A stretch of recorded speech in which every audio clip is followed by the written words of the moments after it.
है एक कि नहीं? प्रकरण मऊ में है, एक शिक्षिका है प्राइमरी विद्यालय की, वो विद्यालय नहीं जाती हैं।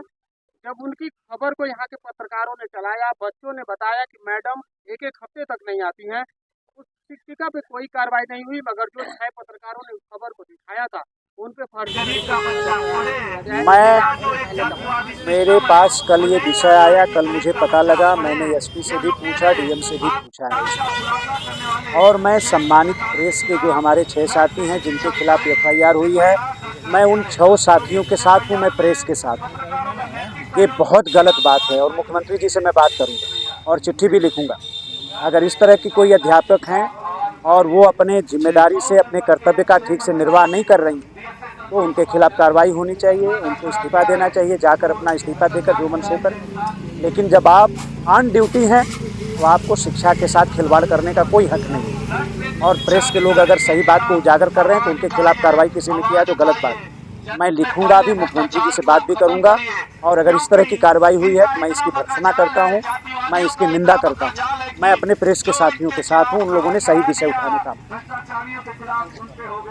सर खुशी में आ जाना हुआ है। घोषी के पहले तो नौजवानों का मैं स्वागत करना चाहता हूँ। राष्ट्रवीर महाराजा सुहेलदेव राजभर जो हिंदू हृदय सम्राट, उनके नाम के याद करने का ये समारोह उन्होंने बुलाया कार्यक्रम और बड़ी संख्या में लोग इसमें शामिल हुए। तो जितने लोग आए उनका भी स्वागत और सबसे बड़ी बात जिन साथियों ने ये आयोजन किया यहाँ के नौजवानों ने, उनको बहुत साधुवाद देता हूँ। महाराजा सुहेलदेव राजभर, आप समझिए कि कैसी उन्होंने लड़ाई लड़ा। उस लड़ाई के बाद 175 साल तक भारत पर किसी भी प्रकार के आक्रमण का कोई इतिहास नहीं दिखा सकता। मतलब कैसी लड़ाई हुई हो, कितना जो आक्रांता थे, जो भारत पर हमला करने आते थे, भारत को लूटने आते थे, कितना भय उनके मन में हो गया कि 175 साल तक किसी को भारत की तरफ देखने की हिम्मत नहीं। तो ऐसे महापुरुष को नमन करने का आज दिन यहाँ, तो मैं सबको बहुत स्वागत करता हूँ। सदन में दिए गए बयान को लेकर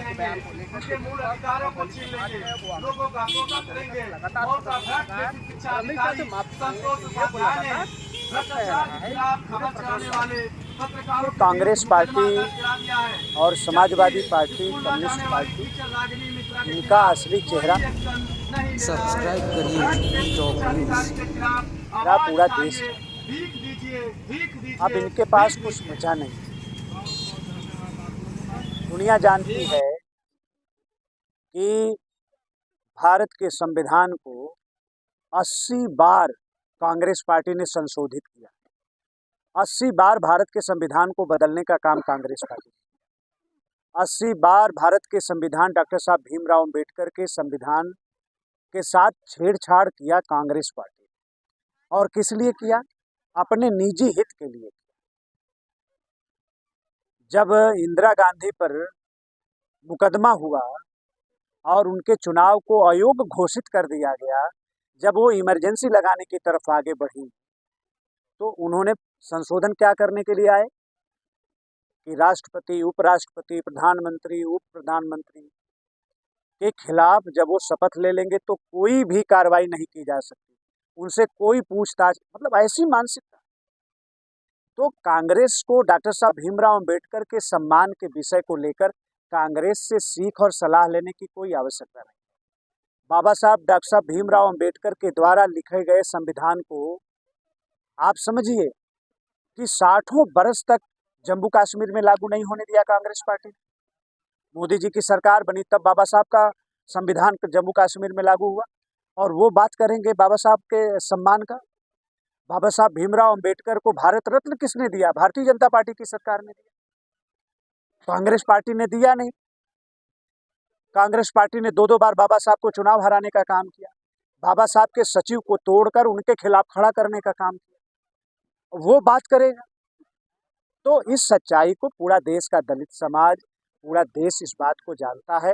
बाबा साहब अंबेडकर के जितने अनुयायी हैं, जिनके मन में भी उनके प्रति श्रद्धा है, ऐसे सभी लोग जानते हैं। इसलिए ये जो मुद्दा विहीन विपक्ष है, ये बेवजह की बात कुछ है नहीं इनके पास, यही सब करते रहते हैं अब पब्लिक इसका संज्ञान नहीं लेती।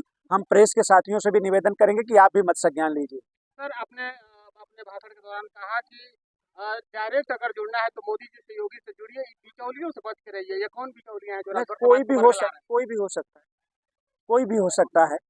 और ये सही बात है कि हमें अगर किसी से जुड़ना है तो सीधे जुड़ें।